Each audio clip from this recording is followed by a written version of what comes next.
لا حول ولا قوة إلا بالله العلي العظيم. أعوذ بالله من الشيطان اللعين الرجيم. بسم الله الرحمن الرحيم. الحمد لله الذي علا في توحده ودنا في تفرده وجلا في سلطانه وعظما في أركانه وقهرا جميع الخلق بقدوته وبرهانه. ثم الصلاة والسلام على أشرف الأنبياء والمرسلين حبيب إله العالمين مولا ومولى الثقلين جد الحسن والحسين مولانا أبي القاسم محمد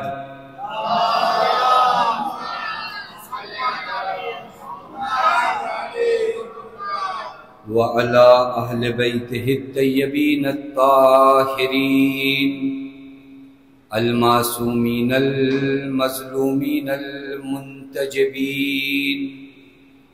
لا سيما بقية الله في الأرضين واللعنة الدائمة الباقية العاجلة على أعدائهم ومنكري فضائلهم وغاصبي حقوقهم ومخربي شريعتهم أجمعين من الآن إلى يوم الدين. أما بعد فقد قال الله الحكيم في محكم كتابه بسم الله الرحمن الرحيم.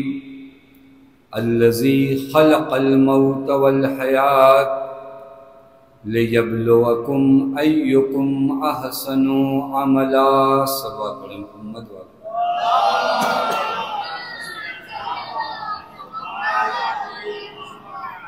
ایک مرتبہ سورہ حمد، 3 مرتبہ سورہ توحید کی تلاوت فرما کے مرحومہ و مغفورہ جن کے لیے اس مجلس کا انعقاد کیا گیا ان کی روح کو حصہ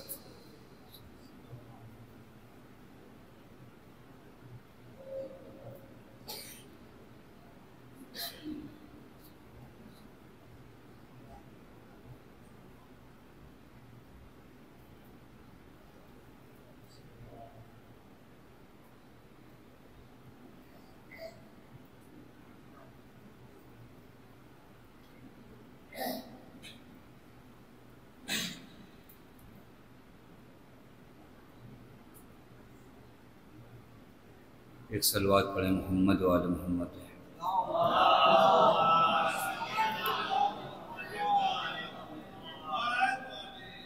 پروردگار عالم کا لاکھ لاکھ شکر ہے کہ اس معبود نے ہمیں اور آپ کو بارگاہ اہل بیت علیہ السلام میں حاضر ہونے کی توفیق عنایت فرمائی.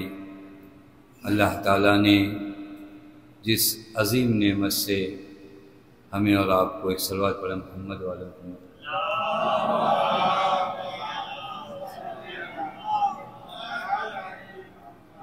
جس عظیم نعمت سے اور جس عظیم سرمایے سے نوازا ہے وہ محبت اہل بیت علیہ السلام ہے، جو انسان کی اس دنیا میں مشعل راہ ہے اور اس عالم آخرت میں سرمایہ ہے.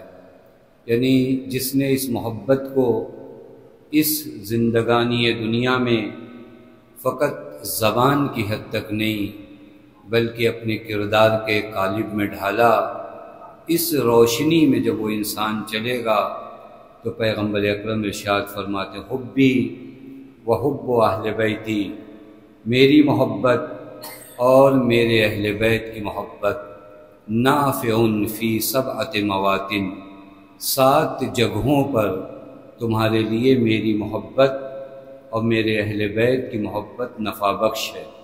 اور وہ 7 موارد اگر پڑھے جائیں تو کم از کم 7 مجلسیں ہیں کہ اگر انسان گفتگو کرے کہ وہ کتنے سخت مورد ہیں جہاں پر پیغمبر اکرم ارشاد فرماتے ہیں کہ میری اور میرے اہل بیت کی محبت 7 مقامات پر تمہارے لیے مفید ہے۔ پہلی جگہ عند الموت، جب موت کا فرشتہ آتا ہے۔ جانکنی کا عالم بڑا سخت عالم ہے، شاید ہم نے اس بارے میں کبھی غور نہیں کیا کہ قرآن نے اسے تعبیر کیا ہے سکرات الموت سے۔ اگر کیونکہ طلاب کا بھی مجمع میں عرض کروں، ہمارے کہتے ہیں مسکرات، نشہ-آور چیزیں، اور پھر گناتے ہیں کہ نشہ-آور چیزیں کتنی ہیں۔ موت کے اس لمحے کو جب آپ کی جان کو، روح کو نکالا جائے گا، قرآن کہتا ہے سکرۃ الموت، یعنی اتنا سخت مرحلہ ہے کہ انسان سمجھ نہیں پائے گا کہ اسے کیا کہنا ہے اور کیا نہیں کہنا ہے۔ اسی لیے کہا جاتا ہے کہ جب کوئی حالت احتضار میں ہو تو بار بار اسے تلقین کرو۔ کیوں؟ یہ تو عالم ہیں، یہ فاضل ہیں، یہ حجت الاسلام ہیں، کا فرق نہیں پڑتا۔ جب موت کا فرشتہ آتا ہے، ایسا سخت وقت ہوتا ہے کہ جو کلمہ زندگی بھر ہم دوسروں کو پڑھاتے تھے، اب یہ نوبت آ گئی ہے کہ ہمیں کوئی پڑھائے۔ ایک صلوات پڑھے محمد وآل محمد پہ۔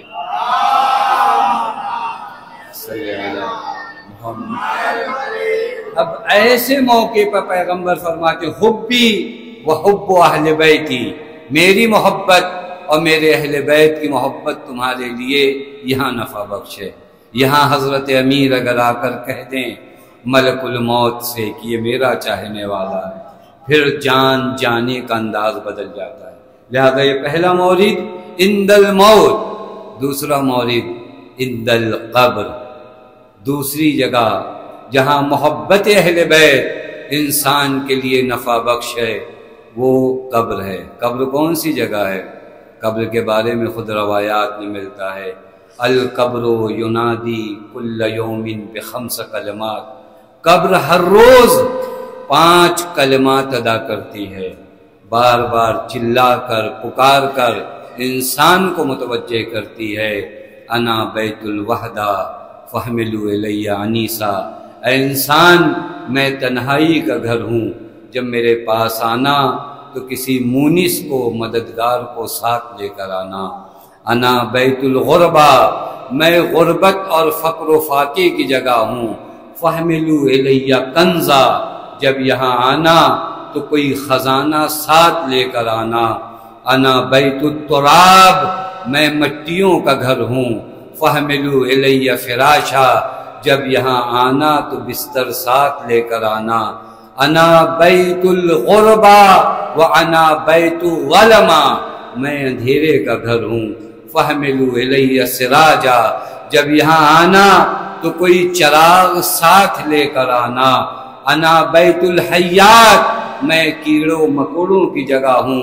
فاحملوا الی تریاقا، جب یہاں آنا تو کوئی دوا ساتھ لے کر آنا۔ یعنی قبر تنہائیوں کی جگہ، قبر اندھیرے کی جگہ، قبر مٹیوں کا وہ گھر جو برانڈڈ بستروں پہ سونے والے، جن کی تکیہ بدل جائے تو پوری رات نیند نہیں آتی ہے، انہیں اس قبر میں جانا ہے، نہ کہیں بستر ہے نہ کہیں تکیہ ہے، اور قبر کہہ رہی ہے کہ آنا تو فراش اپنا بستر ساتھ لے کر آنا، آنا تو چراغ ساتھ لے کر آنا، آنا تو کوئی دوست ساتھ لے کر آنا۔ کون دوست آپ کے ساتھ قبر میں جائے گا؟ یہ دوست اگر 7 مرتبہ انا انزلنا کے لیے رک جائیں تو بڑی بات ہے۔ تو جو فرما رہے ہیں نہیں، اتنی جلدی ہوتی ہے لوگوں کو قبرستان سے نکلنے کی کہ 7 مرتبہ کے لیے اعلان کیا جاتا ہے کہ کم از کم اس مردے کو آپ کوئی ہدیہ نہیں دے سکتے، تو 7 مرتبہ اس کی قبر پر سورہ انا انزلناہ پڑھ کر جاؤ۔ قبر کہتی کوئی دوست ساتھ لے کر جانا. اب کیا کرو گے اس قبر کی تنہائی کے لیے, اس قبر کے اندھیرے کے لیے؟ تو پھر پیغمبر فرماتے ہیں حبی و حب اہل بیتی, میری محبت اور میرے اہل بیت کی محبت نافع عند القبر. جب قبر کے مرحلے کو طے کر رہے ہوگے تو وہاں جو محبت کام آئے گی وہ میرے اہل بیت کی محبت تمہارے کام. یہ بہت اہم مرحلہ ہے جہاں انسان کو سمجھنا چاہیے کہ محبت اہل بیت علیہم الصلاۃ والسلام کہاں انسان کے کام آئے گی. وعند النشور, اور جب قبر سے اٹھائے جاؤ گے اس وقت بھی میری اور میرے اہل بیت کی محبت کام آئے گی. میں نے عرض کیا کہ اگر ان مرحلوں میں سے ایک مرحلے پر بھی گفتگو کو اگر کیا جائے تو شاید مجلس وہاں تمام ہو جائے, لیکن یہ موضوع گفتگو نہیں ہے. فقط آپ کی خدمت میں عرض کرنا تھا کہ یہ سرمایہ محبت اہل بیت جو اللہ تعالیٰ نے اپنے فضل سے آپ کو عنایت فرمایا ہے, اس نعمت عظمیٰ کی قدر کریے اور اس نعمت عظمیٰ پر اللہ تعالیٰ کا شکر ادا کریے کہ اللہ نے ہمیں محبت اہل بیت علیہم الصلاۃ والسلام سے نوازا ہے. جو عند النشور, جب قبروں سے اٹھائے جاؤ گے, نہیں پڑھتے سورہ یاسین میں جب انسان کو مبعوث کیا جائے گا اس سے قبر سے انسان اس وقت حیران ہوگا میں کہاں جا رہا ہوں, پورا عالم ایک ساتھ ایک سمت جا رہا ہوگا. کتنی حیرانی, کتنی سرگردانی کا ماحول ہوگا. وہاں پیغمبر فرماتے ہیں گھبرانا نہیں, میری محبت اور میرے اہل بیت کی محبت تمہارے کام آنے والی ہے. وعند الحساب وعند الکتاب, جب تمہارا نام عمل تمہارے ہاتھوں میں دیا جائے گا, جب تمہارے اعمال کو تولا جائے گا. وعند الصراط وعند المیزان, یہ تمام وہ 7 موارد ہیں جہاں پر کام آنے والی چیز نہ آپ کا مال ہوگا, نہ آپ کی دولت ہوگی, نہ آپ کا منصب ہوگا, نہ آپ کی شہرت ہوگی. حبی و حب اہل بیتی نافع, ان تمام موارد میں جو چیز تمہارے کام آئے گی وہ پیغمبر کی محبت اور آل پیغمبر کی محبت. یہ وہ اہم مرحلہ ہے جہاں انسان کو غور کرنا چاہیے. میں نے تمام تمہیدی مرحلے اس وجہ سے عرض کیے کہ محبت اہل بیت ہماری زندگی کا سرمایہ ہے, لیکن ضروری ہے کہ اس محبت کی قدر کرنا جانیں. ہم اس محبت کو جو نعمت عظمیٰ کی شکل میں اللہ تعالیٰ نے ہمیں عطا کیا ہے اس کا شکر ادا کریں. شکر محبت اہل بیت کیا ہے, بحث یہیں پر گفتگو کرنا ہے. شکر محبت اہل بیت کیا ہے؟ معمولی سی معمولی نعمت کا شکر ہے. پانی اس کا شکر ہے, ہوا اس کا شکر ہے, یہ آنکھیں, یہ کان, یہ زبان, یہ تمام اعضاء و جوارح جو پروردگار عالم نے آپ کو دیے, یہ تمام نعمتیں جو اللہ تعالیٰ نے دیا, ان تمام نعمتوں کا شکر ہے. تو وہ نعمت جس کی وجہ سے یہ تمام نعمتیں نعمت ہیں, وگرنہ اگر محبت اہل بیت نہ ہو تو یہ زندگی جو نعمت ہے نقمت بن جاتی ہے. اب اس نعمت کا شکر کیا ہے؟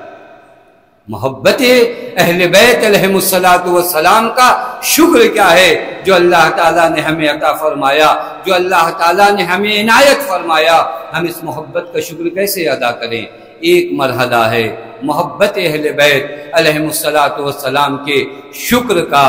وہ مرحلہ یہ ہے کہ ہم مطیع اہل بیت ہو جائیں, ہم فرما بردار اہل بیت ہو جائیں, ہم تسلیم ہو جائیں اہل بیت علیہم الصلاۃ والسلام کے حضور میں. ہمیں فرق نہیں پڑتا کہ ہمارا نفس کیا کہتا ہے, ہمارا دل کیا کہتا ہے, ہماری خواہشات کیا کہتی ہیں. ہمیں فرق یہ پڑنا چاہیے کہ ہمارا امام کیا کہتا ہے.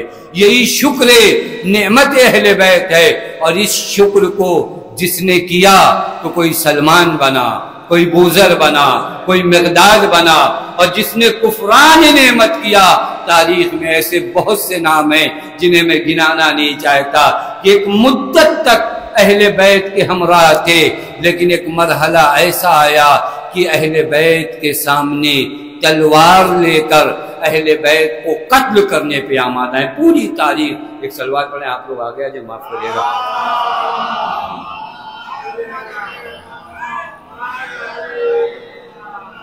معاف کریے گا, جو ہے سما خراشی ایک صلوات اور پڑھے محمد آل محمد۔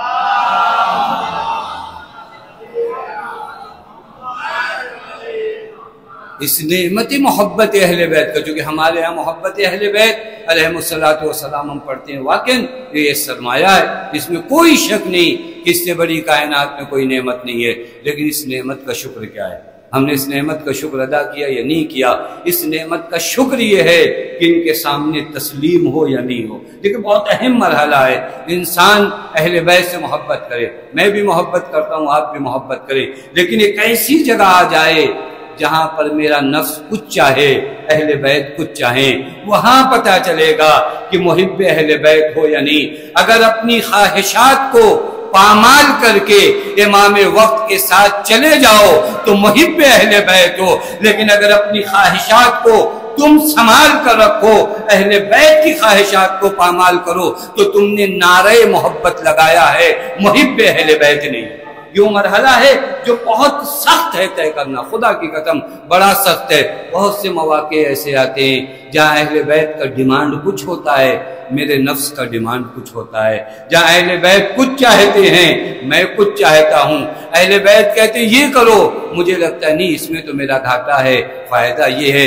میں نے اہل بیت سے اگر محبت کیا ہے تو مجھے اہل بیت کی تعلیمات کو سننا ہوگا، مجھے اہل بیت کی تعلیمات کو سمجھنا ہوگا، اور ان کے بعد ان کے سامنے سر تسلیم کو خم کرنا ہوگا۔ آپ مولا عباس کے فضائل اس قدر سنتے ہیں، کبھی آپ نے غور کیا ہے کہ مولا عباس کا یہ مقام، یہ مرتبہ کیوں ہے کہ شہداء من الاولین الی الاخرین جناب عباس پر غبطہ کرتے ہیں؟ یہ معمولی مرحلہ نہیں ہے، حتیٰ مولا عباس کو وزارت نامہ امام معصوم سے معصور ہے۔ کم وہ افراد ہیں جو امام نہیں ہیں اور جن کا زیارت نامہ امام معصوم سے معصور ہو۔ مولا عباس کا زیارت نامہ امام جعفر صادق سے معصور ہے، اور یہ عجیب زیارت نامہ ہے۔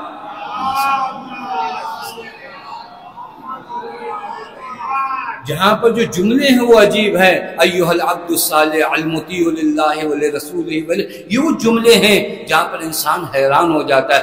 عبد الصالح، آپ جا کر قرآن میں کہیے کہ قرآن کس کو صالحین میں شمار ہوتا ہے؟ صالحین کے اتم و اکمل درجہ اہل بیت علیہم الصلوۃ والسلام ہے، وہاں پر اس زیارت نامے میں امام معصوم۔ لیکن کیوں یہ مقام ہے، کیوں یہ مرتبہ ہے مولا عباس کہ جہاں پر امام معصوم فرماتے ہیں اولین سے لے کر آخرین تک میرے چچا عباس پر غبطہ کریں گے، رش کریں گے۔ کبھی آپ نے غور فرمایا کہ مولا عباس کے مقام، مولا عباس کی منزلت اتنی زیادہ کیوں ہے؟ کیوں معلوم ہے کہ عباس کا سب سے بڑا امتیاز یہ ہے کہ عباس اپنے وقت کے امام کے سامنے تسلیم، فرق نہیں پڑتا مولا عباس کو کہ پانی لانے کے لیے بھیجا جائے یا جنگ کرنے کے لیے بھیجا جائے، فرق بس اتنا پڑتا ہے کہ جو حکم حسین دے دیں، اگر کہہ دے خیمہ نصب کرو تو عباس خیمہ نصب کرے گا، اگر حسین کہہ دے خیمہ ہٹا دو تو عباس خیمے کو ہٹا دے گا۔ یہ وہ مرحلہ ہے۔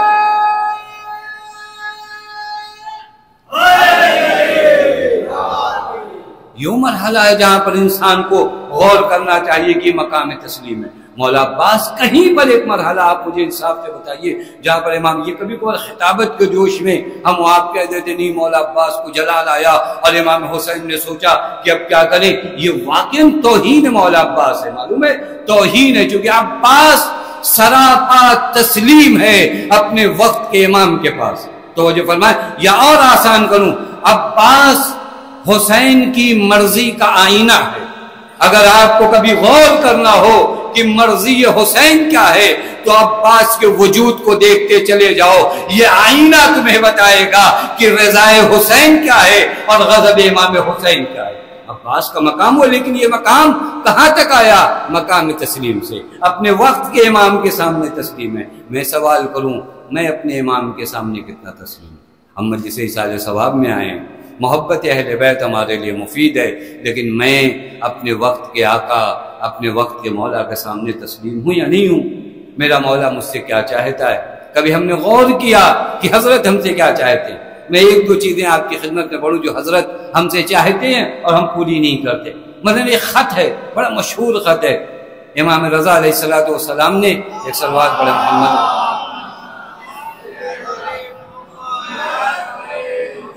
یہ خط لکھا شاہ عبد العظیم حسنی کو، جن کا روضہ اطہر شہر رے میں ہے، اور بہت ہی معتبر اور بہت ہی مقدس ذات ہے کہ جس نے 4 اماموں کا زمانہ درج کیا۔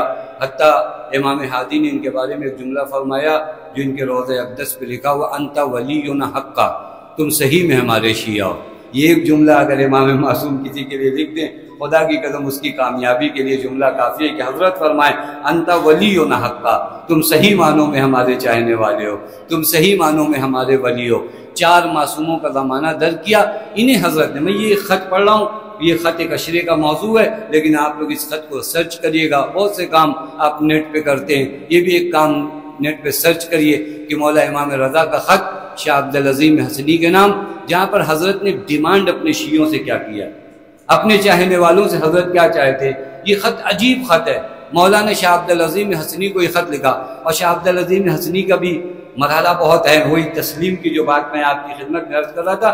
شاہ عبد العظیم حسنی مولا امام ہادی کی بارگاہ میں ایک مرتبہ پہنچے اور فرمایا مولا میرے عقائد آپ سن لیجئے، میرے عقائد آپ سن لیجئے، توحید پہ میرا عقیدہ ایسا ہے، امامت پہ ایسا ہے، نبوت پہ ایسا ہے، قرآن پہ ایسا ہے، اپنے عقائد مولا کو بتائے۔ تو حضرت نے فرمایا ہاں یہ وہی دین ہے جو دین پیغمبر لے کر آئے تھے جس پر خدا راضی ہے۔ تو وہ جو فرما رہے ہیں یہ ایک مرحلہ خود درس ہے، ہم نے اپنے ذہنوں میں، اپنے دل و دماغ میں کچھ دین بنایا ہے اور اس کے میچنگ کی روایت اور حدیث ڈھونڈتے ہیں۔ تو وہ جو فرما رہے ہیں، اور شاہ عبد العظیم حسنی اپنا پورا دین اپنے وقت کے امام کے سامنے دہرا کر بتا رہے ہیں جو تم نے سمجھا ہے وہ دین نہیں ہے، جو امام بتا دے وہ دین ہے۔ پتہ نہیں بات واضح نہیں، یہ ہمارے ہاں تھوڑا سا ایک چیلنج چلی، نہیں ہم کو تو ایسا اچھا لگتا ہے، ہم کو تو ایسا۔ آپ سے دین تو نہیں بنتا، آپ کی مرضی کے مطابق تو دین نہیں بنتا۔ آپ کو کیا اچھا لگتا ہے، اللہ نے آپ کو معیار بنایا ہے، پیغمبر نے آپ کو اور قرآن کو چھوڑا تھا، پیغمبر نے کہا تھا قرآن و اہل بیت ہے، ان سے میچ کرو کہ اگر یہ دین ملتا ہے۔ حضرت نے وہاں پر ایک خط لکھا، یا عبد العظیم الحسنی ابلغ انی اولیاء السلام۔ سب سے پہلا مرحلہ حضرت نے فرمایا عبد العظیم حسنی ہمارے چاہنے والوں کو ہمارا سلام کہنا۔ بس یہ خط امام رضا کا آج کے تمام دور کے شیعوں کے نام ہے۔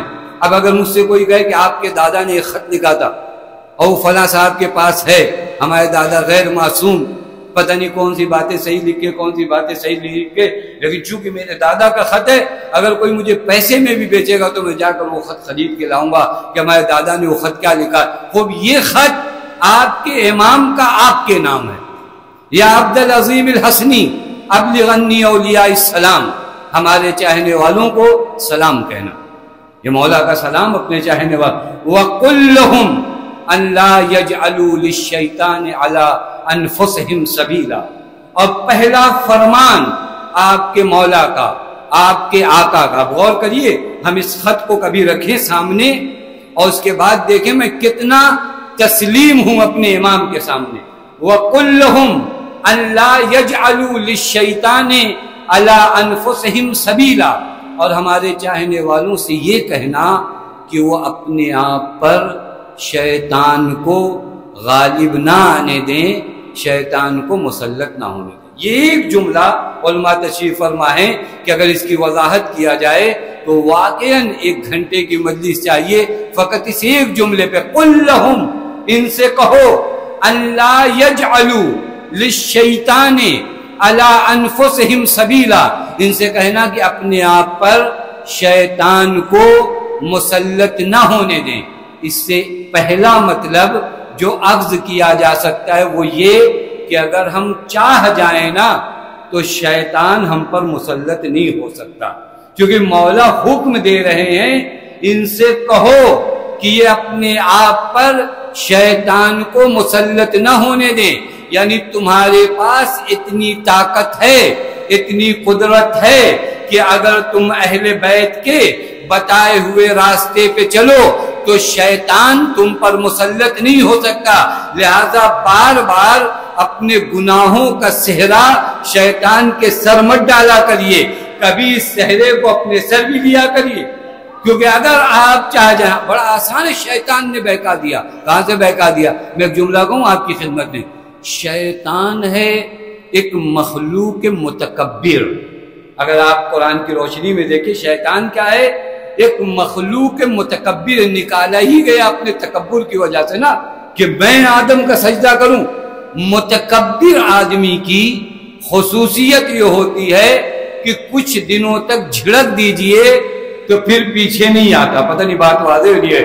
متکبر کی خاصیت کیا ہے، اگر اسے بھگا دیجئے تو اس کا تکبر معنی بنتا ہے کہ دوبارہ آئے۔ شیطان کی صفت کیا ہے؟ تکبر۔ اگر آپ نے راستہ ہموار کیا تو آپ کی زندگی میں چلا آئے گا، لیکن اگر آپ ڈٹ گئے تو یہ متکبر پھر آپ کی زندگی میں نہیں آتا۔ تو یہ فرمائیں، یہ متکبر کی خاصیت ہوتی ہے، مخلوق متکبر ہے۔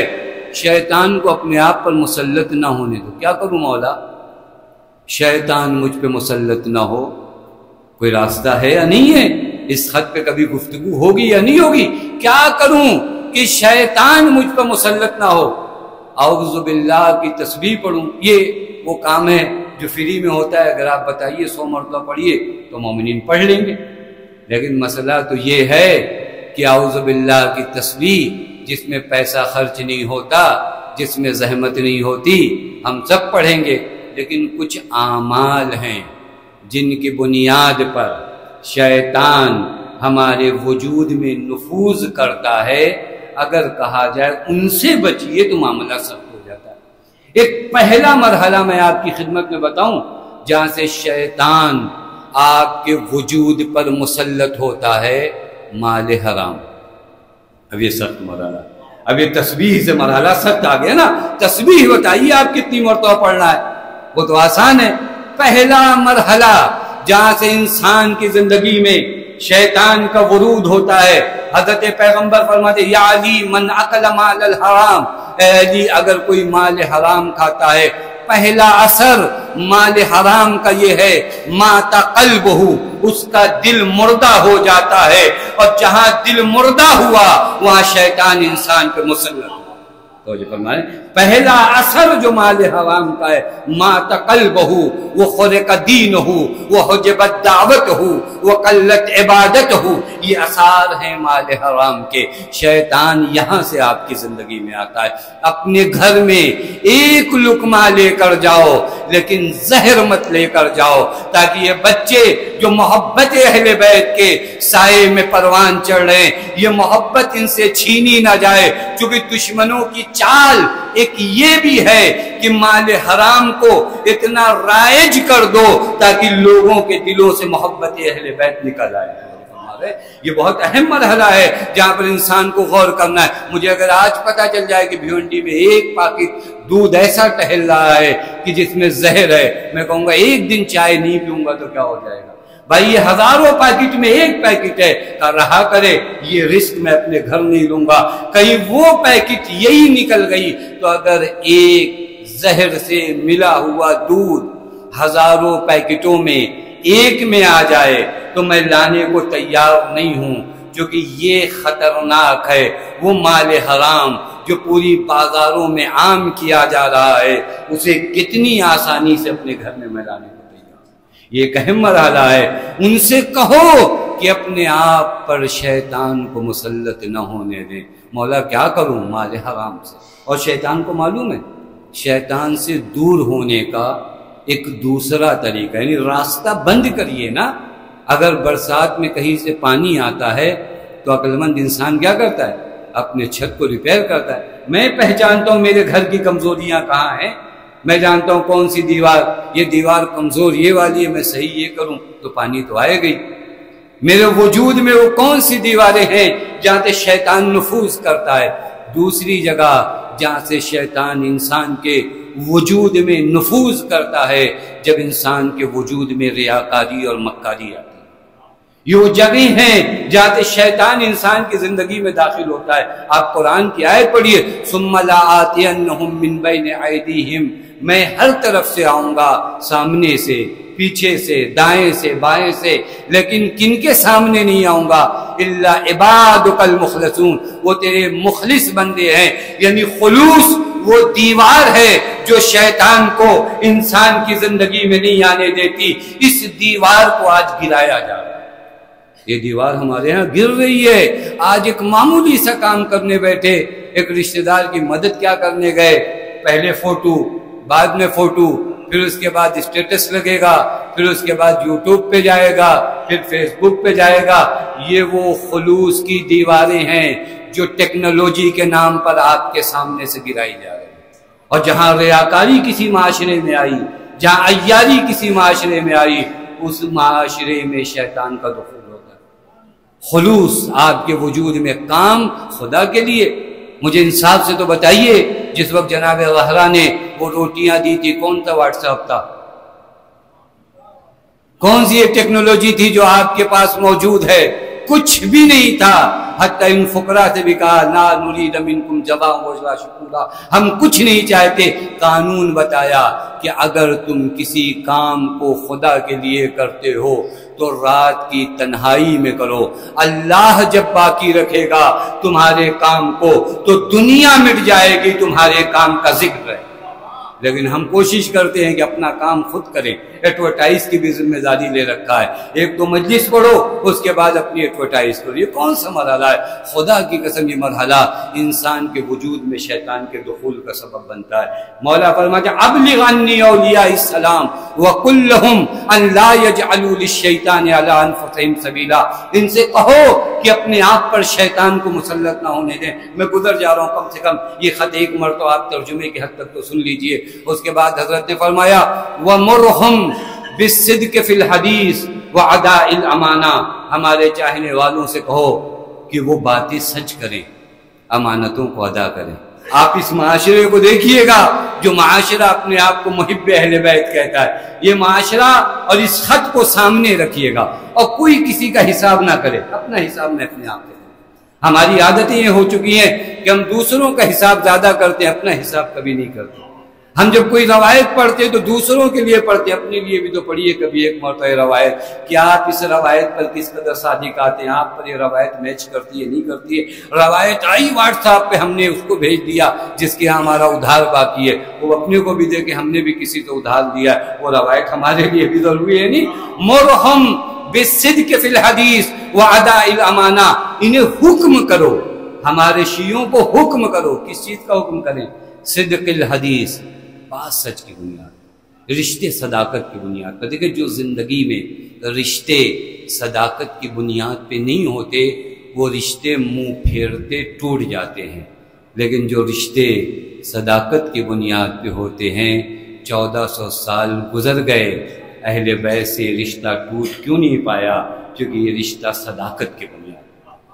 نہ کوئی ایڈورٹائز ہے, نہ کوئی بلانے والا ہے. آپ کربلا میں وہ کروڑوں کا مجمع کیسے دیکھے؟ یہ رشتہ کس بنیاد پر قائم ہوا تھا؟ یہ رشتہ صداقت کی بنیاد پہ قائم ہوا تھا. میں روایت دیکھ رہا تھا, آپ نبی اکرم کی بات آ گئی تو عرض کر دوں آپ کی خدمت میں, نبی اکرم سے کس قدر کوشش کی جا رہی ہے کہ مسلمانوں کا رشتہ توڑ دیا جائے. کبھی نبی کا کارٹون بنایا جاتا ہے, کبھی نبی کی توہین کی جاتی ہے, لیکن انہیں پتہ ہی نہیں نبی سے امت کا رشتہ صداقت کی بنیاد پر ہے. نبی نے جھوٹ اور مکاری اور عیاری کی بنیاد پہ کوئی رشتہ قائم نہیں کیا. حتی نبی کے دور میں جب نبی کے بیٹے اس دنیا سے گئے, بعضوں نے کہا کہ چاند گہن ہے اور سورج گہن ہے, اور نبی کا بیٹے کی وفات کی وجہ سے سورج متاثر ہوا اور سورج گہن لگا. نبی اکرم نے آ کر خطبہ دیا کہ سورج گہن کا کوئی تعلق میرے بیٹے کی وفات سے نہیں ہے, یہ آثار ہیں جو آسمان پر طاری ہوتے ہیں, ان طبیعات کا ایک اثر ہے. یعنی نبی اکرم نے اس مرحلے کو اپنے نفع میں نہیں لیا, کیونکہ رشتہ امت سے صداقت کی بنیاد پہ بنانا تھا. ابھی رشتہ جو نبی نے امت سے صداقت کی بنیاد پہ بنایا, نبی موجود نہیں ہے لیکن ہر مسجد سے اشہد ان محمد رسول اللہ. یہ مرحلہ ہے جو انسان کو سمجھنا ہے. صدق الحدیث, باتیں کرو سچ کی بنیاد پر, اپنے گھر میں اس کو رائج کرو. ہمارے گھر میں رشتے سچ کی بنیاد پہ نہیں ہیں.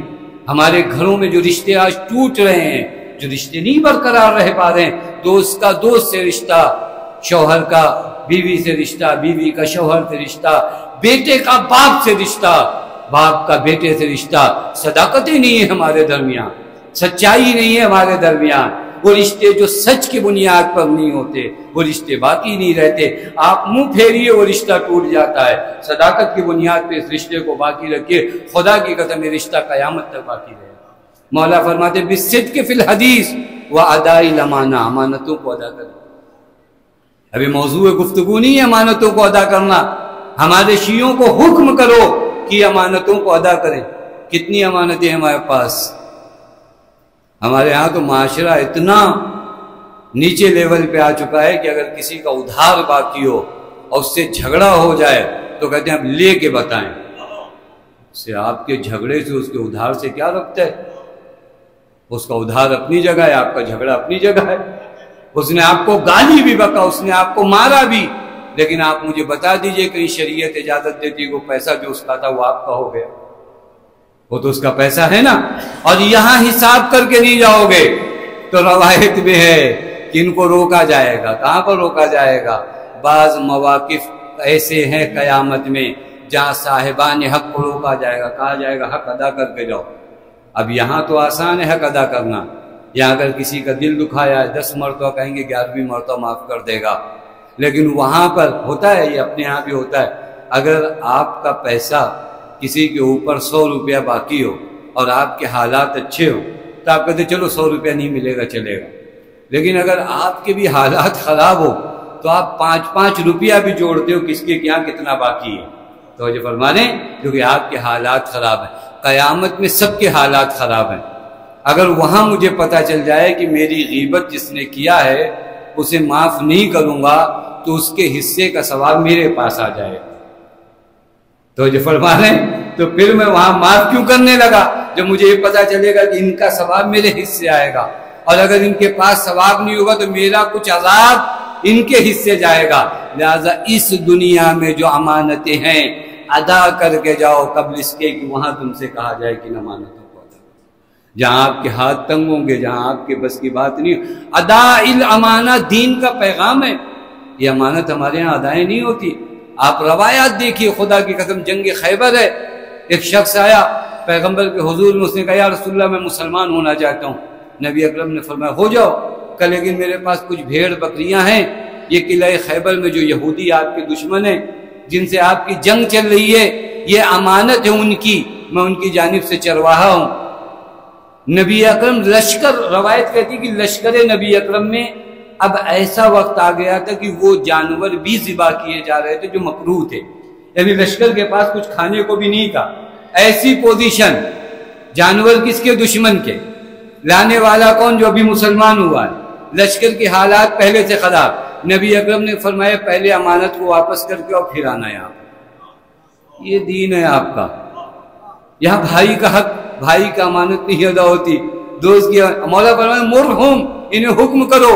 کس چیز کا حکم کرو؟ بالصدق فی الحدیث واداء الامانہ ومرہم بالسکوت وترک الجدال فیما لا یعنیہم. انہیں حکم کرو خاموش رہیں, جتنا بولیں گے غلط بولیں گے. کوئی ضروری نہیں کہ اگر مجمع جمع ہو جائے تو میں بھی کچھ بولوں, نہیں بولوں گا, کم سے کم وہ تو نہ بولیں. یہ زبان بہت خطرناک چیز ہے. آپ کو کیا لگتا ہے؟ بعض روایات میں ہے کہ جب صبح ہوتی ہے زبان تمام اعضاء و جوارح سے پوچھتی کیف اصبحتم, کیا حالات ہے تمہارے. یہ اعضاء و جوارح کہتے ہیں اگر آپ نے ٹھیک رکھا تو ٹھیک رہیں گے, کیونکہ سارے پرابلم آپ کی وجہ سے آتے ہیں. آپ اگر ٹھیک رہو گی تو ہم سب ٹھیک رہیں گے. نہیں, 4 جگہ پر ایک مومن کے گھر کی باتیں ہو رہی ہے, مجھے بھی حصہ لینا ہے. کیسے ہو جائے کہ لوگ کہیں گے ان کی معلومات نہیں, ایسی جگہ نہ رہے. لیکن بہت اہم ہے, بولنا ہنر نہیں ہے. آپ کیا بول رہے ہو؟ نہیں, 4 دوست بول رہے تھے تو ہم بھی بولے. مولا پر مرہم بالسکوت, انہیں حکم کرو خاموش رہیں. جتنا کم بولیں گے ٹھیک رہے گا. نہیں ایسا ہے, ہر جگہ چپ رہنا بھی ٹھیک نہیں ہے, لیکن ہر جگہ بولنا بھی ٹھیک نہیں. بعض لوگ ایسی جگہ چپ رہتے جہاں بولنا چاہیے, اور بعض لوگ ایسی جگہ بولتے ہیں جہاں چپ رہنا چاہیے. ہمارا پرابلم یہی ہے, ہم جہاں چپ رہنا چاہیے وہاں بولتے ہیں, جہاں بولنا چاہیے وہاں چپ رہتے ہیں. جب علی کی ولایت کا انکار کیا جانے لگا تو بہت سے لوگ چپ تھے, بس یہ خاموشی بھی جرم تھی. اور جہاں پر امیر کائنات بولیں وہاں بولنا بھی جرم ہے, وہاں خاموشی کر بولیں. یہ بہت اہم ہے. مرہم بالسکوت وَتَرْكِ الْجِدَالِ فِي مَا لَا يَعْنِيهِمْ، ان کو حکم کرو ان چیزوں میں اپنا وقت ضائع نہ کریں جن کا کوئی معنی نہیں نکلتا۔ خدا کی قسم کبھی میں اس خط کو پڑھتا ہوں ایسا لگتا ہے جیسے آج کے زمانے کے لیے حضرت نے خط روانہ کیا جو میرے لیے، میں آپ کی بات نہیں کرتا۔ ترک الجدال فیما لا یعنیہم، ان کو کہو جدل نہ کریں۔ ہمارے 1.5 گھنٹے کی ڈسکس کس باتوں پہ ہوتی ہے، بعد میں فائدہ کیا ہوتا ہے؟ وہ فلاں جگہ کا جہاز ایسا تھا، اس کی آگے کی سیٹ ایسی تھی، ایسا تھا، خوب کیا ہو گیا؟ وہ فلاں نے یہ کوٹ پہنا تھا، فلاں نے یہ گاڑی پہ۔ ترک الجدال فیما لا یعنیہم، آپ ثابت کرتے ہو میں منع کرتا ہوں، آپ ثابت کرتے ہو میں منع کرتا ہوں۔ 1.5 گھنٹے کی گفتگو، پوچھے نتیجہ کا کچھ بھی نہیں، ایسے ہی ٹائم پاس کر رہے تھے۔ اتنا ٹائم ہے آپ کے پاس الحمدللہ کہ پاس بھی کرتے ہیں۔ اچھا ہمارے معاشرے میں جو چیز پاس کرنا چاہیے وہ پاس نہیں کرتے۔ جو پیسہ ہے نا بچ گیا ہے وہ اپنے بھائی کے پاس کرو، وہ نہیں کوئی پاس کرتا، ٹائم پاس کرتا ہے۔ پتہ نہیں بات ہے یہ پاس کا لفظ سمجھ رہے ہیں، یعنی کسی کو دینا، ٹائم پاس کیا آپ نے، وہ مال بھی پاس کریے کبھی۔ یہ جو پیسہ اضافی رہ گیا ہے اپنے رشتہ داروں کے درمیان اسے پاس کریے۔ وہ جو ٹائم پاس کیا اس کے بارے میں جا کر روایت دیکھیے کہ ما من یوم یاتی علی ابن آدم، کوئی دن ایسا انسان پہ نہیں گزرتا الا ان قال ذلک اليوم انا یوم جدید، مگر یہ کہ وہ دن انسان سے پکار کے کہتا ہے میں وہ کل والا دن نہیں ہوں، میں ایک نیا دن ہوں۔ وَأَنَا عَلَيْكَ شَهِيدٌ، کل قیامت میں کھڑے ہو کر خدا کی بارگاہ میں گواہی دوں گا کہ تم نے اس دن میں کیا کیا ہے۔ یہ دن اتنا اہم ہے لیکن ہم کہتے ہیں کہ نہیں ٹائم پاس کر رہے تھے۔ مولا فرماتے نہ کرو، ترک الجدال فیما لا یعنیہم، ان سے کہو کہ یہ ترک کرے جدال کو ان چیزوں میں جن کا کوئی معنی نہیں ہے، جن کا کوئی میری زندگی سے کوئی لینا دینا نہیں ہے۔ اور آخری بات عرض کروں آپ کی خدمت میں اس خط کے حوالے سے جو بہت اہم مرحلہ ہے، حضرت فرماتے ہیں وَأَمُرْهُمْ، انہیں حکم کرو، وَأَقْبِلْ بَعْضُهُمْ عَلَى بَعْضٍ، یہ لوگ ایک دوسرے کے استقبال کو جائیں، یہ ہمارے چاہنے والے ایک دوسرے کی زیارت کو جائیں۔ فَإِنَّ ذَلِكَ قُرْبَةٌ إِلَيَّ، یہ جب ایک دوسرے سے ملتے ہیں یہ چیز انہیں ہم سے قریب کرتی ہے۔ اور پھر حضرت فرماتے ہیں وَأَن لَا يَشْغَلُوا أَنفُسَهُمْ بِتَمْغِيكِ بَعْضِهِمْ عَلَى بَعْضٍ، ان سے کہنا ایک دوسرے کی شخصیت کشی نہ کرے۔ پھر حضرت فرماتے فَإِنِّي عَلَيْتُ عَلَى نَفْسِي، میں اپنے آپ سے عہد کرتا ہوں کہ مَنْ فَعَلَ ذَلِكَ، اگر کوئی ایسا کرے یعنی ہمارے چاہنے والے کی توہین کرے، اس کی شخصیت کشی کرے، تو حضرت فرماتے میں اپنے آپ سے عہد کرتا ہوں انی دعوت اللہ، میں اللہ سے دعا کروں گا، دعا یعنی بد دعا کروں گا۔ کیا بد دعا کروں گا؟ کہ اللہ دنیا میں اس پر شدید عذاب نازل کرے اور آخرت میں شدید عذاب میں مبتلا۔ یہ امام کا ڈیمانڈ ہے ہم سے، حضرت کے چاہنے والوں کی نسبت محبت کا اظہار، ان کی شخصیت کشی نہ کرنا۔ یہ ہم تسلیم ہیں اپنے آقا کے سامنے، یہ تسلیم نہیں ہے۔ ہم تسلیم ہیں اپنے مولا کے سامنے، یہ نہیں ہے۔ ہم کہتے ہیں زیارت عاشوراء میں انی سلم لمن سالمکم وحرب لمن حاربکم وولی لمن والاکم، لیکن حقیقت میں میں آقا کے سامنے تسلیم ہوں یا تسلیم نہیں، یہ ایک سوال ہے جو اصال ثواب کی مجلس میں بھی اپنے آپ سے کروں، آپ بھی اپنے آپ سے کریں، کس قدر ہم اپنے آقا کے حضور میں تسلیم ہیں۔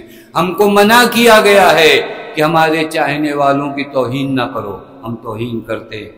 ہمیں منع کیا گیا ہے کہ ہمارے چاہنے والوں کی شخصیت کشی نہ کرو۔ ایک آخری بات عرض کروں آپ کی خدمت میں، اہل بیت اپنے چاہنے والوں کی نسبت بہت حساس ہیں، بہت حساس ہیں۔ اور پھر یہاں پر جناب سلمان و جناب ابوذر کو مت ڈھونڈیے گا کہ نہیں وہ شیعہ تھے اور یہ نہیں ہے، نہیں، یہی مجلسوں میں آنے والے لوگ، یہی نمازوں میں آنے والے لوگ، یہی عام مومنین اہل بیت کے چاہنے والے ہیں، اور ان کی توہین اہل بیت کو برداشت نہیں۔ آپ روایت جا کر دیکھیے، خدا کی قسم روایت جا کر دیکھیے گا، ایک شخص نے امام کی بارگاہ میں کہا مولا ہم آپ کے چاہنے والے ہیں۔ حضرت فرمایا ہمارے چاہنے والے ہو تو ہماری توہین کیوں کرتے ہو؟ کہ مولا ہم آپ کی توہین کب کرتے ہیں؟ مولا نے فرمایا اتفاق سے تم ہی کر رہے تھے توہین ہماری۔ کہ مولا میں نے کب کیا؟ کہ جب حج کر کے جوفا سے نکل رہے تھے، ہمارا ایک چاہنے والا وہاں کھڑا تھا، تمہاری سواری پہ جگہ تھی، اس نے کہا ہمیں بٹھا لو، تم نے سر نہیں اٹھایا، وہاں سے سر جھکا کے چلے گئے۔ یہ توہین فقط شیعہ کی نہیں ہے، وہ توہین امام جعفر صادق کی۔ یہ حضرت کے چاہنے والے، یہ حضرت کے چاہنے والے شیخ مرتضی حائری رضوان اللہ تعالی علیہ، ان کے بیٹے ایک ایسے عالم دین تھے، خدا کی قسم ایک ایسے عالم دین تھے جنہیں جب فرصت ملتی تھی یہ کہاں جاتے تھے؟ مشہد جاتے تھے، جب بھی چھٹی ہوتی تھی مشہد جاتے تھے۔ ایک مرتبہ مشہد گئے، طے یہ کیا کہ زیادہ باتیں نہیں کروں گا، چپ چاپ حرم مولا میں جاؤں گا، کوئی ملے گا تو زیادہ، لیکن ان کے گاؤں کا آدمی مل گیا۔ اب ہوتا ہے اگر اپنا کوئی مل جائے آدمی تڑپ کر ملتا ہے، آپ نے پہلے سے طے کرا لیکن روکھا سا ایک ملاقات کیا۔ یہ کہتے ہیں میں جیسے ہی حرم میں بھی داخل ہونے والا تھا، ایک مشہد کے معتبر عالم دین جن کے بارے میں مجھے یقین ہے کہ وہ جھوٹ نہیں بولتے، انہوں نے کہا شیخ مرتضی اندر مت آنا، امام رضا نے منع کیا، اندر مت آنا، امام رضا نے منع کیا۔ کہا میرے پیر کانپنے لگے کہ میں حضرت کے چاہنے والوں میں مولا نے منع کیا ہے۔ کہ میں سمجھ گیا کہ مولا نے کیوں منع کیا۔ کہ میں ڈھونڈ کر اپنے اس گاؤں والے کے پاس پہنچا، اس سے معافی مانگا، پھر اس کے بعد میں حرم میں داخل ہوا۔ انہی عالم دین نے کہا مولا نے کہا ہے اب آنے کی اجازت ہے۔ مطلب سمجھ رہے ہو، حضرت کی زیارت کو جا رہے ہو، لیکن اگر حضرت کے چاہنے والے کی توہین ہے تو حضرت اجازت نہیں دیتے کہ تم حضرت کے حرم میں جاؤ۔ اب ہم سوچیں کہ نہیں ہم بعض مجلسیں کر کے، بعض شبیداریاں کر کے مومنین کی توہین کریں گے اور امام حسین ہمیں گلے لگا دیں، نہیں ممکن ہے۔ خدا کی قسم یہ معاشرہ دور ہے اہل بیت علیہ الصلوۃ والسلام، قریب آنے کی ضرورت ہے۔ قریب کیسے آیا جائے؟ مولا میں آپ کے سامنے تسلیم ہونا چاہتا ہوں۔ جناب محمد ابن مسلم نے مولا سے فرمایا مولا میرا گھر کوفے میں ہے، آپ مدینے میں رہتے ہو، کیا کروں؟ حضرت نے فرمایا فرق نہیں پڑتا کہاں رہتے ہو، جہاں رہتے ہو ہمارے ساتھ رہو۔ آپ ہندوستان میں رہتے ہو، آپ بھیونڈی میں رہتے ہو، کہاں رہتے ہو فرق نہیں پڑتا۔ حضرت کو جغرافیائی لحاظ سے فرق نہیں پڑتا، بس جہاں رہو حضرت کے ساتھ رہو۔ حضرت کے ساتھ کیسے رہوں؟ حضرت کی باتوں پہ عمل کرو۔ آپ آئیے کربلا میں، آپ کربلا واقعی عجیب جگہ ہے۔ کربلا میں 72 ہیں لیکن ایک مرضی حاکم ہے، اس مرضی کا نام مرضی حسین۔ اذن کوئی آ کر امام حسین کو مشورہ دیتا ہے؟ کوئی مشورہ نہیں دیتا۔ کوئی کہتا مولا یہاں خیمے نہ، کچھ بھی نہیں، سب ایک فرمان کے تحت اپنے آپ کو سر تسلیم کو جھکائے ہوئے وہ حسین ابن علی۔ کربلا میں آپ آ کر دیکھیے تو ایک فرمان جاری ہے، وہ حسین ابن علی، وہ نفس مطمئنہ جو کہتا ہے سب اسی کے سامنے سر تسلیم کو خم کیوں۔ میں سر تسلیم کو کب خم کروں گا؟ اپنے وقت کے امام کے سامنے۔ علی ابن مہزیار ابراہیم نے نہیں مولا سے کہا مولا میں آپ کی زیارت پر 20 حج کیا تھا، اور جب حضرت کی بارگاہ میں پہنچے تو حضرت نے فرمایا کیوں تاخیر کر دیا؟ کہ مولا کوئی رہنمائی کرنے والا نہیں تھا۔ حضرت نے فرمایا لا ولکنکم کثرتم الاموال، نہیں ایسا نہیں ہے، رہنمائی کرنے والے لوگ موجود تھے، تم کسی اور دنیا میں مشغول تھے، تمہارا ہم و غم پیسہ ہو چکا تھا مال جمع کرنا، وہ قطعتم الرحم، وہ جو صلہ رحم تھا اس کو تم نے نہیں باقی رکھا، لہٰذا ہماری ملاقات میں دیری ہوئی۔ آپ مطلب سمجھ رہے ہیں؟ اگر یہ تسلیم نہیں ہوئے ہم اہل بیت کے سامنے، اور کربلا کا سب سے بڑا درس ہی تسلیم ہے۔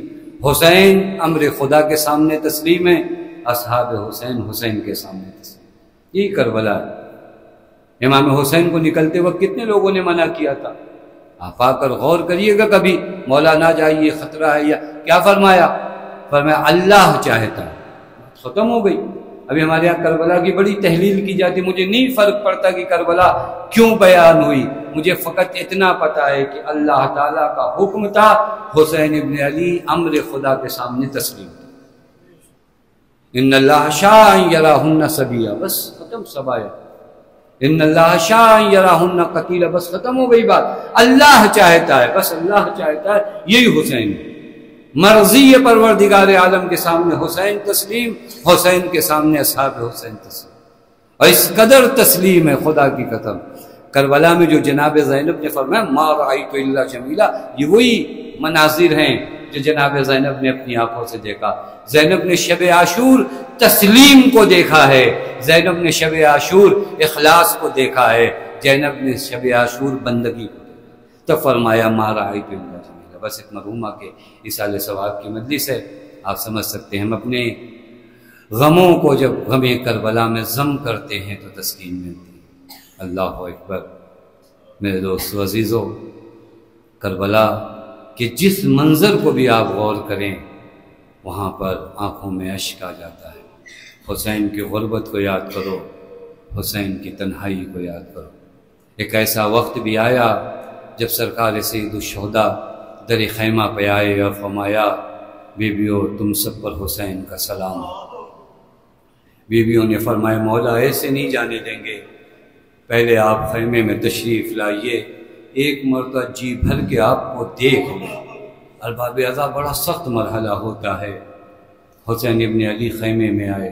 اب آپ ذرا تصور کریے گا جس خیمے میں مولا آئے ہیں نا، وہاں اصغر کی ماں رباب بھی بیٹھی ہے، اکبر کی ماں ام لیلہ بھی بیٹھی ہے۔ کبھی ام لیلہ پہ نظر پڑتی ہے تو اکبر یاد آتے ہیں، کبھی رباب پہ نظر پڑتی ہے تو اصغر یاد آتے ہیں۔ ایک مرتبہ حضرت نے دیکھا کہ سب سے زیادہ بے چین جو بیوی ہے وہ میری بہن زینب ہے۔ فرمایا یا اختہ اس کو دیے زینب تم تو خاموش ہو جاؤ، پورا کاروان تمہارے حوالے کر رہا ہے۔ ارباب اعضاء مجھے نہیں پتا بہن کو رونے سے کیوں روک دیا، لیکن دل بار بار کہتا ہے حسین جانتے تھے ارے میری شہادت کے بعد کربلا سے کوفے سے شام زینب کو رونا ہے، کم از کم میری زندگی میں میری بہن گریا۔ اجرکم اللہ۔ بس ارباب اعضاء بڑا سخت مرحلہ ہوتا ہے، بہن سے کیسے رخصت ہوئے مجھے نہیں پتا، لیکن ایک مرحلہ ایسا آیا جب بیٹی سے رخصت ہونا ہوا، ذوالجناح کے قریب حسین ہے، بیٹی آ گئی بابا کہاں جا رہے ہو؟ بیٹی وقت لگا قریب ہے، بابا چند لمحوں کے لیے ذرا نیچے آ جاؤ۔ اے بیٹی اب نہ روکو، وقت لگا قریب ہے۔ نہیں میرے بابا تھوڑی دیر کے لیے نیچے آ جاؤ۔ جب ذوالجناح سے حسین نیچے تشریف لائے، ایک مرتبہ بیٹی نے کہا بابا ارے کربلا کی جلتی زمین پر لیٹ جائیے، ایک مرتبہ اپنی بیٹی کو اپنے سینے پہ سلا لیجیے۔ ارباب اعضاء یہ وہ سخت مرحلہ تھا جہاں حسین نے اپنی لاڈلی کو اپنے سینے پہ سلایا۔ میں کہوں گا بی بی یہ آخری مرتبہ ہے جب باپ کا سینہ ملا ہے، اب جب شام غریبہ باپ کا سینہ ملے گا تو جسم پر سر نہ ہوگا۔ بس ارباب اعضاء آج حسین کی اسی 4 سالہ بچی کا تذکرہ کرنے دیجئے جو ہر لمحہ ہائے بابا کہتی رہی۔ آپ نے کبھی غور کیا ہے جب کسی بچی کا باپ اس دنیا سے چلا جائے نا کس قدر تسکین دی جاتی ہے، کس قدر تسلی دی جاتی ہے۔ باپ کے جنازے سے اگر بیٹی لپٹ جائے نا بڑے پیار و محبت سے اعزاء آ کر ہٹاتے ہیں، لیکن کربلا میں نے عجب دستور دیکھا۔ 11 محرم تھی، باپ کا جنازہ تھا، 4 سالہ بچی تھی، ارے باپ کے جنازے سے لپٹی ہوئی تھی۔ مقتل کا جملہ ہے فہاجمت العراب، ارے کچھ ملعون آگے بڑھے، کسی کے ہاتھ میں درہ تھا، کوئی کوڑے مارتا تھا، بچی کو باپ کے یہ مرحلہ تھا جب باپ کے جنازے سے جدا کیا گیا۔ ایک مرحلہ اور آیا ارباب اعضاء جب زندان شام میں باپ کا سر آیا ہے، پوری رات بچی روتی رہی نا، جب باپ کا سر آیا ہے ایک مرتبہ بچی نے کہا یہ کیا لائے ہو؟ کہا تمہارے بابا کا سر ہے۔ وہاں روایت کے جملے ہیں، ایک مرتبہ رخسار پہ رخسار رکھ کے فرماتی ہے بھائی اس کمسنی میں مجھے یتیم کس نے بنا دیا؟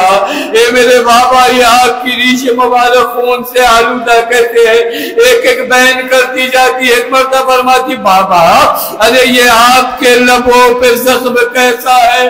بچی فریاد کرتے کرتے ارے ایک مرتبہ خاموش ہو گئی، لگا ایسا کہ بچی سو گئی، لیکن کون بتائے حسین کی یتیمہ حسین کے پاس چلی گئی۔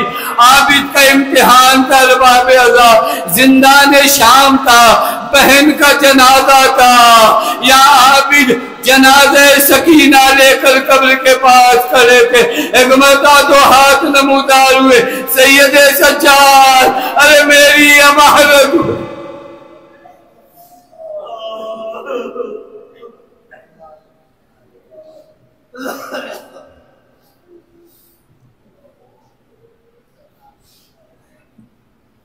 وَسَيَعْلَمُ الَّذِينَ ظَلَمُوا أَيَّ مُنْقَلِبٍ يَنْقَلِبُونَ إِنَّا لِلَّهِ وَإِنَّا إِلَيْهِ رَاجِعُونَ رضا بقضائه وتسلیما لأمره بار الہ تجھے تیرے حق کا واسطہ، آل محمد کے حق کا واسطہ، ہم میں جو بیمار انہیں شفاء کامل و عاجل عنایت فرما، جو پریشان حال ان کی پریشانیوں کو دور فرما، جو مقروض ان کے قرض غیب سے ادا فرما، اس مختصر سی عبادت کو قبول فرما، ہماری قوم کے بچوں کو، جوانوں کو، نوجوانوں کو ترقی عنایت فرما، ہمارے بزرگوں کو، بیماروں کو شفاء کاملہ و عاجلہ عنایت فرما، بار الہ جن مرحومہ کے لیے اس مجلس کا انعقاد کیا ان کی مغفرت فرما، ہمارے والدین کی مغفرت فرما، بار الہ ہم سب کو حج و زیارات سے مشرف فرما، بار الہ تجھے تیرے حق کا واسطہ، آل محمد کی حق کا واسطہ، معبود تجھے بی بی زینب سلام اللہ علیہ کا واسطہ، وارث عدل و انصاف امام زمان کے ظہور میں تعجیل فرما،